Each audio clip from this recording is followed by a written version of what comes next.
अब हम देखेंगे कि फर्स्ट लॉ ऑफ थर्मोडायनेमिक्स की एप्लीकेशन क्या है आइसोथर्मल प्रोसेस में। तो इसके लिए हमें पहले पता होना चाहिए कि फर्स्ट लॉ ऑफ थर्मोडायनेमिक्स है क्या।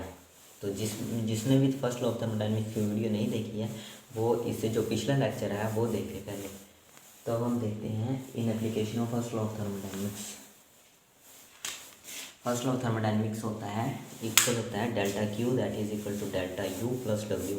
डेल्टा क्यू जो है वो है चेंज ऑफ हीट एनर्जी और डेल्टा यू है वो है चेंज ऑफ इंटरनल एनर्जी और डब्ल्यू है वर्क डन।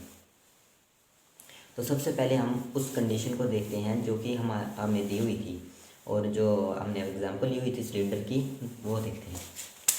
जो एग्जांपल थी सिलेंडर की वो थी ये, मतलब कि ये था पिस्टन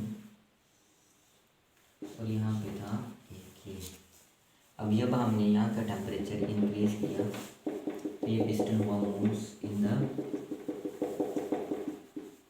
अपवर्ड डायरेक्शन। अब जब ये अपवर्ड डायरेक्शन में मूव्स हुआ दिस प्रोसेस इज स्लो। अब ये प्रोसेस जो हुआ यहाँ पे जो चेंज हुआ डी एक्स वो था स्लोली चेंज। अब यहाँ पे देखो वॉल्यूम भी चेंज हुआ इसका, क्योंकि यहाँ पे देखो वॉल्यूम क्या था जैसा वी इनिशियल और यहाँ पे हो गया वी फाइनल। ठीक है। अब यहाँ पे प्रेशर भी चेंज हुआ क्योंकि यहाँ पे ये रिलीज हुए ना मॉलिक्यूल उससे यहाँ पे इनको ज़्यादा स्पेस मिल गया तो यहाँ पे प्रेशर हो गया कम। तो पी इनिशियल और यहाँ पे था पी फाइनल। अब change into volume delta V के क्या हो जाएगा वी इनिशियल वी फाइनल आ जाएगा, V final minus V initial. और जो डेल्टा प्रेशर मतलब कि चेंज इन प्रेशर आएगा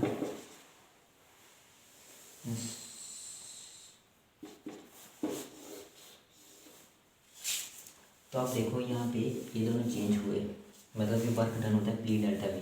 तो ये चेंज हुआ, इनको हम साइड में कर देते हैं। हमें पता है कि यहाँ पे प्रेशर और वॉल्यूम जो होता है वो चेंज होता है आइसोथर्मल प्रोसेस में। Pressure volume change in isothermal process में, but in the case of जो टेम्परेचर है वो रहता है कांस्टेंट। अब यहाँ से कहानी स्टार्ट होती है। ये जो टेम्परेचर है, अब इसकी जो इंटरनल एनर्जी, अब जिस किसी ने इंटरनल एनर्जी वाला लेक्चर नहीं देखा वो भी जाके पहले इंटरनल एनर्जी का लेक्चर देखे है। इंटरनल एनर्जी होती है kinetic energy of constitution molecules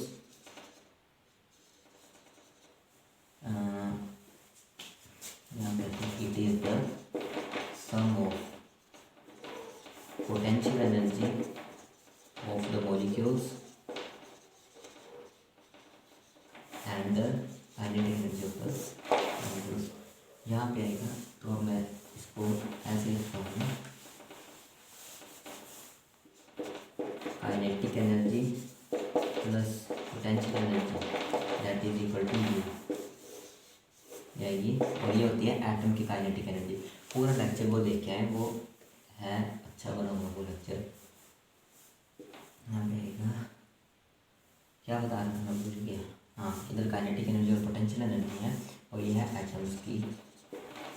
और जो दूसरा होते हैं मैकेनिकल वाली काइनेटिक एनर्जी नहीं है, ये है एक पार्टिकल्स की काइनेटिक एनर्जी और पोटेंशियल एनर्जी डेल्टा यू। तो अब यहाँ पे टेम्परेचर नहीं इंक्रीज हुआ। टेम्परेचर क्या होता है, अभी टेम्परेचर और हीट में मैंने शायद डिफरेंस दिया था हीट वाले लेक्चर में, तो वो भी देखे आए। और यहाँ पे अब टेम्परेचर है।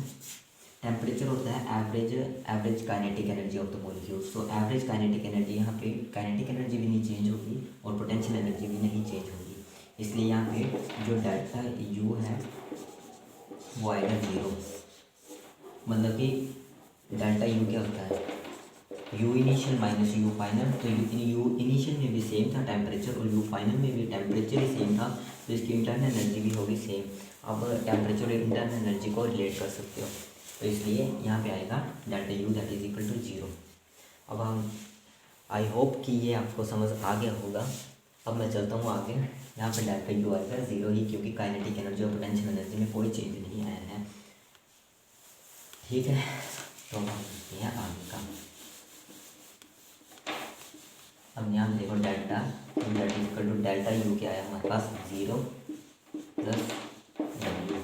तो चेंज ऑफ हीट क्या आएगी डब्ल्यू। अब चेंज ऑफ हीट क्या आएगी डब्ल्यू, क्योंकि अब जितनी जो भी हीट थी हमारे पास, जो भी हमने हीट दी सिस्टम को, वो पूरी की पूरी यूज़ होगी वर्क डन करने में। इसीलिए अब ये प्रोसेस है आइसोथर्मल प्रोसेस, क्योंकि वर्क डन में जितनी भी हीट दी हमने वो होगी लूज़ हो गई in the form of work done.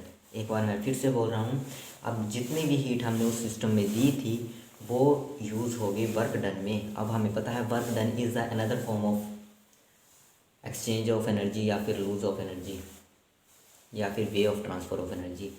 मैं ज़्यादा चला गया। अब ये था जितनी हमने हीट दी उतना हुआ वर्क डन, इसलिए इसका ना तो इंटरनल एनर्जी बढ़ी और ना ही टेम्परेचर बढ़ा। ठीक है, यहाँ पे आएगा delta Q that is equal to W. तो अब हम नेक्स्ट एप्लीकेशन देखेंगे। अब हम देखेंगे कि वर्क डन क्या होगा इसमें आइसोथर्मल प्रोसेस में।